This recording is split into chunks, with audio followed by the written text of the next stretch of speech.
Hello everyone. Today we will discuss a new chapter of class 8, that is chapter 6, and the name of the chapter is Conservation of Flora and Fauna. So students, what is the flora and what is the meaning of fauna? So flora stands for vegetation. जितनी भी वनस्पति है, जितनी भी trees है, plants है, जितनी भी वैरायटीज ऑफ ट्रीज है, जितना भी वेजिटेटिव स्ट्रक्चर है, वो सारा आपका फ्लोरा में आता है. And fauna relates to all living animals. All animals comes in the category of fauna.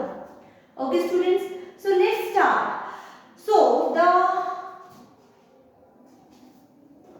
today's topic is, which we will discuss, that is deforestation.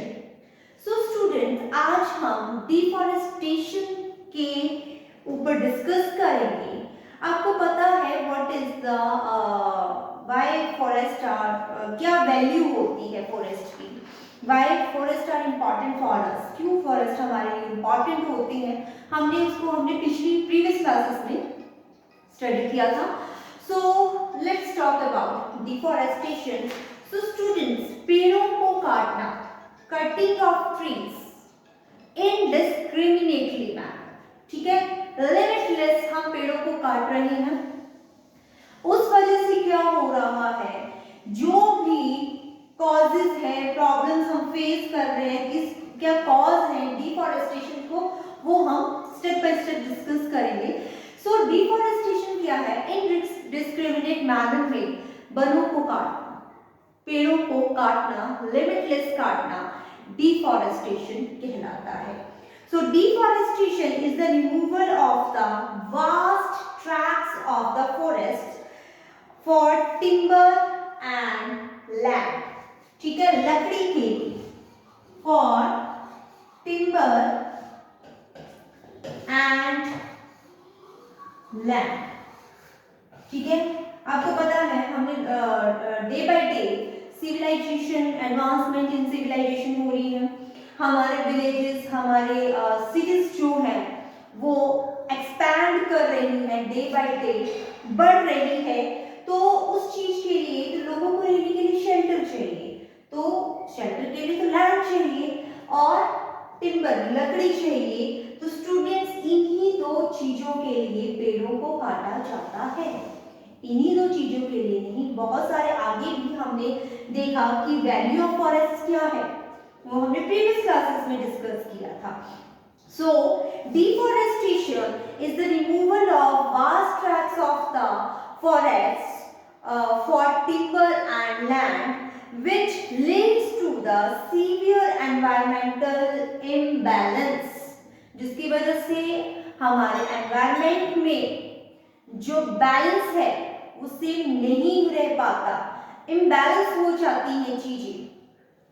It is estimated that if the current rate of deforestation continue, अगर इसी तरह से ये deforestation का rate चलता रहा, continuity में चलता रहा, तो क्या होगा, all forests would disappear within the 100 years. 100 years क्या, उससे भी कम सालों में पेड़ फॉरेस्ट दिखना ही बंद हो जाएंगे. ठीक है, so let's study the causes and the impact of deforestation. So students, अभी हम डिफॉरेस्टेशन की कॉजेस क्या है, किस कारण से डिफॉरेस्टेशन हो रही है और उसका क्या इम्पैक्ट पड़ेगा, उसके बारे में हम स्टडी करेंगे. So let's start. First is the causes of deforestation.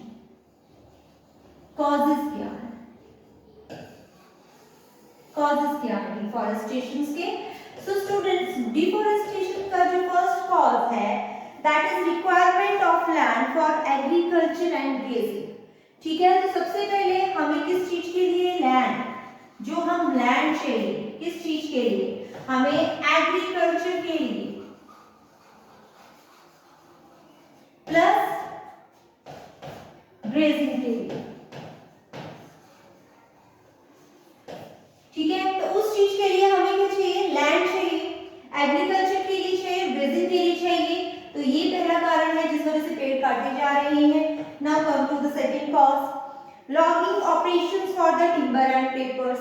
अब डे बाय डे आपको पता है पेपर्स का यूज कितना होता है, ठीक है, लकड़ी का यूज कितना होता है हाउसेस बनाने के लिए, बिल्डिंग्स बनाने के लिए, हर जगह एज ए फ्यूल के लिए, वुड फ्यूल के लिए।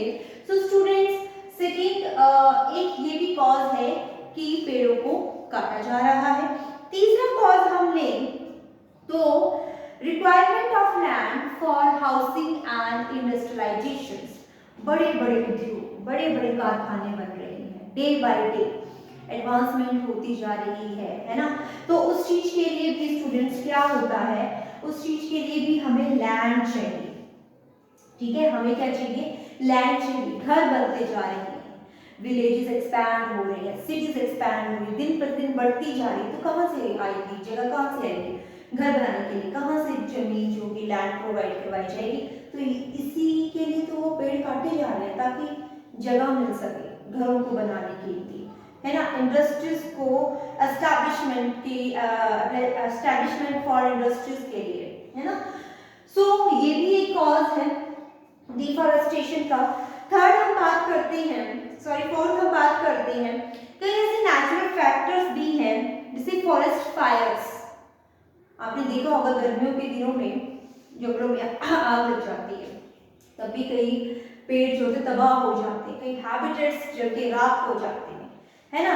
तो एक नेचुरल कॉज भी है फॉर डिफॉरेस्टेशन के लिए, ठीक है, फायर ऑफ फॉरेस्ट जो जिसको हम बात करते हैं। तो स्टूडेंट्स ये था कॉजेस ऑफ डिफॉरेस्टेशन के। Further certain agricultural practices such as the use of the pesticides and fertilization have a detrimental effect on flora and fauna in the forest. Pollinators such as bees and the birds pollination is adversely affected by excessive use of these chemicals. Moreover, such practices have the toxic effects on the soil and the water resources. अभी day by day agricultural land वो भी expand होती जा रही है, ज़्यादा से ज़्यादा खेती हो रही है क्योंकि पॉपुलेशन डे बाय डे बढ़ रही है, तो उसके लिए अनाज भी ज़्यादा चाहिए, तो उसके लिए एग्रीकल्चर जो लैंड है उसको भी हमें बढ़ाना होगा।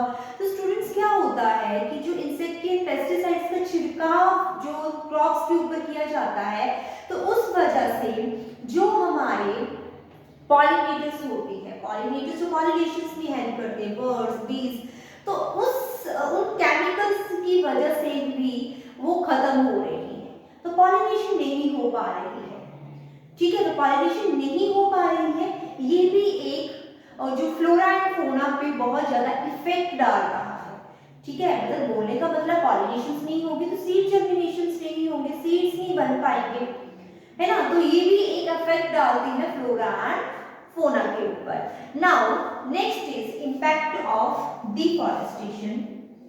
अब हम देखेंगे कि डिफॉरेस्टेशन की वजह से क्या इम्पैक्ट पड़ रहा है, क्या प्रभाव पड़ रहा है हमारी लाइफ पे, हमारी डेली रूटीन जो रोजमर्रा की जिंदगी है उसमें क्या इफेक्ट पड़ रहा है, क्या इम्पैक्ट पड़ रहा है। अगर हम पेड़ों को ऐसे लगातार काटते रहेंगे या जो भी कट रही हैं, तो इससे क्या हमारी लाइफ में इम्पैक्ट पड़ सकता है, ये क्या प्रॉब्लम्स कॉज कर सकता है, उसी के बारे में हम डिस्कस करेंगे। सो deforestation in a particular region has the following impacts. First is it causes the loss of habitats of the various species of plants, animals and even microorganisms, ठीक है। पहला ये जंगल काटने से क्या हो रहा है, जंगलों के काटने से बहुत जंगल जो होते हैं वो घर होता है, हैबिटेट होता है बहुत सारे एम्फीबियंस का, रेप्टाइल्स का, वाइल्ड एनिमल्स का, है ना। तो अगर जंगल कट रही है तो मींस हैबिटेट्स की क्या हो रहा है, जो हैबिटेट्स हैं वो खत्म हो रही है, रहने की जगह खत्म हो रही है, तो कहाँ जाएंगे ये एनिमल्स, ठीक है। तो plants, animals, even micro organisms का भी ये हैबिटेट होता है जंगल, तो जंगल खत्म होने से ये भी खत्म हो जाएंगे। Second is it leads to the reduce of rainfall, bringing the down water table and raising the temperature. Such condition may lead to the droughts. अभी क्या है, जंगल पेड़ खत्म हो रहे हैं, तो हमने देखा कि रूट्स जो है वो हेल्प करती है वाटर एब्जॉर्प्शन पे। वाटर एब्जॉर्ब होगा तभी तो ट्रांसपिरेशन प्रोसेस होगी। जब वाटर टेबल का भी यूज होगा, तो जब हमारे फॉरेस्ट ही नहीं रहेंगे, हमारे ट्रीज ही नहीं रहेंगे, एब्जॉर्प्शन ऑफ वाटर खत्म, तो ट्रांसपिरेशन भी खत्म। तो उस वजह से क्या है, टेम्परेचर इंक्रीज हो रहा है। तो टेम्परेचर इंक्रीज हो रहा है, इस कंडीशंस में सूखापन आ जाता है, ड्रॉट की समस्या उत्पन्न हो जाती है, क्रिएट हो जाती है due this is the impact of deforestation. Now third is moisture decrease हो जाता है। हमने देखा कि फॉरेस्ट जितने ज्यादा पेड़ होंगे उतनी ज्यादा ट्रांसपिरेशन होगी। तो जहां पे ट्रांसपिरेशन ज्यादा होती है वहां का एरिया, उसके सराउंडिंग का एरिया जो होता है स्टूडेंट्स, वो कूल एंड मॉइस्ट रहता है। जब ट्रीज ही नहीं होंगे तो ट्रांसपिरेशन कहां से होगी, तो मॉइस्चर भी नहीं होगा, ठंडक भी नहीं होगी।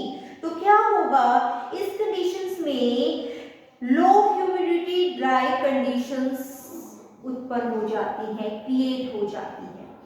Next is it also leads to increase the rate of soil erosion. We all of you know that the roots of the trees have ability to binding the soil.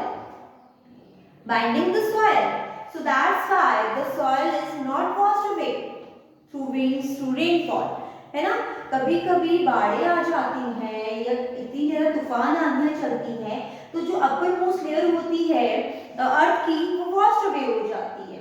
तो जो अपर मोस्ट लेयर है वही तो crops को उगाने के लिए capable होती है, उसमें ज्यादा ह्यूमस होता है, उसमें ज्यादा मैन्योर होती है, डेड एंड डिकेइंग एनिमल्स आपको पार्टिकल्स ऑर्गेनिक मैटर उधर ही मिलेगा। अगर वही वॉश्ड अवे हो गई तो क्रॉप्स कहां से उग पाएंगी। तो प्लांट्स अगर ट्रीज नहीं होंगे तो सॉइल इरोजन भी बहुत ज्यादा होगा। Next is it contributes to accelerate the rate of global warming due to increase in the carbon dioxide concentration of greenhouse gases in the atmosphere. Yes, अगर डिफॉरेस्टेशन ज्यादा होती है या हो रही है, पेड़ काटे जा रहे हैं, तो ग्लोबल वार्मिंग बहुत हद तक बढ़ जाएगी। क्यों? क्योंकि कार्बन डाइऑक्साइड को एब्जॉर्ब करने वाला कोई नहीं बचेगा, क्योंकि trees helps in the absorption of carbon dioxide through the process of photosynthesis, by which they prepare their own food and release the oxygen which we animals are used in breathing. है ना, उसी को हम animals जो होते हैं वो breathing oxygen use कर रहे हैं, और वो ऑक्सीजन कहाँ से मिल रही है हमें, प्लांट से। तो जब प्लांट्स ही नहीं रहेंगे तो कार्बन डाइऑक्साइड का कंसंट्रेशन जो होगी वो डे बाय डे क्या है, इंक्रीज होती जाएगी। दैट मींस ग्लोबल वार्मिंग, है ना, ग्लोबल वार्मिंग ये कॉज करेगा। सो डिफॉरेस्टेशन से एक ये भी इम्पैक्ट पड़ सकता है और पड़ता है। It result in the loss of biodiversity. At present, we are losing the biodiversity at an unprecedented rate. The loss of biodiversity is an irreversible change. Deforested land can become barren, desert, moisture. As the moisture is lost from the soil, this happens due to the loss of canopy, which provides the shade from the sun, thereby converting the excessive evaporation. So students, deforestation ज्यादा होगी तो canopy हमने forest के parts पढ़े थे, वहां पे canopy part आता है जो सबसे हाइटेड प्लांट्स होते हैं, टॉप मोस्ट प्लांट्स जंगलों के जो टॉप मोस्ट लेयर होते हैं उसको कैनोपी बोला जाता है। अगर वो नहीं होगी तो क्या होगा, जो हमारी मिट्टी है वो डेजर्ट में चेंज हो जाएगी, मॉइस्चर नहीं रहेगा, है ना, डेजर्ट तो ही बनेगा, डेजर्ट बन जाएंगे, है ना, मरुस्थल बन जाएंगे। So this happens due to the loss of canopy which provides the shades from the sun, जो कि हमें छाया देती है सूरज से, धूप से, तो बैरन हो जाएगी एकदम से soil. Next is forest resources useful to human beings becomes more scarce and expensive. Floods, droughts and certification are the extreme situation caused by the deforestation. तो स्टूडेंट्स ये सारे इम्पैक्ट थे जो डिफॉरेस्टेशन की वजह से पड़ेंगे या पड़ते हैं। तो आज हमने स्टूडेंट्स डिस्कस किया deforestation and impact of deforestation. Now next is flood. Next is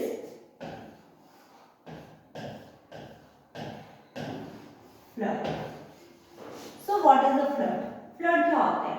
हम देखते हैं नॉर्मल रिवर में जितना वॉल्यूम होता है वाटर का ड्यूरिंग द रेनी सीजन, वो वॉल्यूम इतना ज़्यादा बढ़ जाता है कि वो नदी से ओवरफ्लो होने लग पड़ता है और वो पानी हमारे घरों में, हमारे गांव में, हमारे खेत खलिहानों में आ जाता है। उस कंडीशन को हम बोलते हैं flood. So what is a flood? Floods mostly occur due to the excessive rainfall leading to overflowing of the rivers. Floods cause the destructions of property, crops and vegetation, displacement of people and animals and loss of life. तो ये सारे floods की वजह से होता है। Most of the times, if the river banks are surrounded with the forest cover, then the floods cannot much impact on the neighboring places. Flooding also depend on river path and the force of river water. So students, अगर जो river होती है उसके आसपास, उसके bank में अगर forest हैं, बहुत सारे पेड़ हैं, तो ऐसी सिचुएशन अगर फ्लड भी आता है तो इतना ज़्यादा नुकसान नहीं पहुंच पाता, क्योंकि ऑब्स्टेकल की तरह काम करते हैं वहाँ पे ट्री। ठीक है, तो इतना लॉस नहीं हो पाता अगर उस नदी के किनारों में आप जंगल हैं या बैंक्स हैं, बैंक के किनारे अगर बहुत सारे पेड़ हैं, तो इस कंडीशन को स्टूडेंट हम फ्लड पर बोलते हैं।